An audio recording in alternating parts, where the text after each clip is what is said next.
Inaani kahinog ang gitan-ugan nato nga atis. Pagpikas pa lang kay nako, nagpaladok nako sa katamis. Grabe nga atis, nagtubig sa kahinog. Unya ato na ning tilawan. Grabe katamis. So what's up mga kadimarunong no? So for today's video, na ako nakitaan nga atis sa daruhan nga ang bunga pretty kadaghan. Nya syempre, pwede man to natong kuhaan kay common man to sa para sa tanan. Nya karon, ubani ko ninyo mga to nata. Let's go. Mao ni nga atis ang atong nakitaan, atong tan-awon, gamay ra jud na siya nga punuan. Pero kung bunga ang atong hisgutan, agoy perting kadaghan. Pero dili na nato kuha ng tanan, ato ra nang pilian sa mga guwang. Kay kung dili guwang ang atong pilion, may posibilidad nga dili mahinog. Sama ra jud na kung musud tag relasyon, ato jud na pilion ang tarong. Sana all pilion, sama ni guwang na. Nya pwede na ni siyang kuhaon. Unsa pa atong dugayon? Syempre di marunong baya ta. Ato na ning lungion kay para aton isod sa atong sudlanan. Before ni nato isod sa atong sudlanan, ato sa ning pun-an. Og dili gay nato makuptan, ato na ning isod sa sudlanan. Sama ni sa atong gikuptan.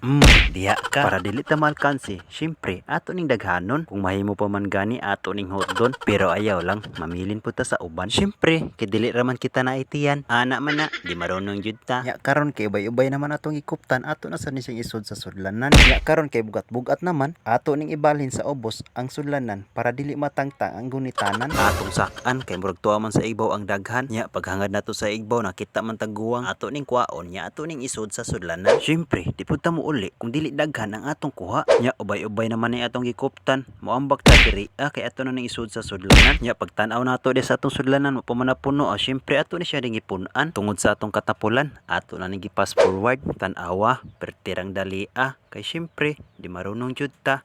Ana man na karon kay puno naman akong sudlanan, syempre muli na ako sa balay kay ako na ning tan-ugan. Ug usa ka semana pagabot ako sa balay, ako nang gibugkos ug akong gitaguan. A few moments later.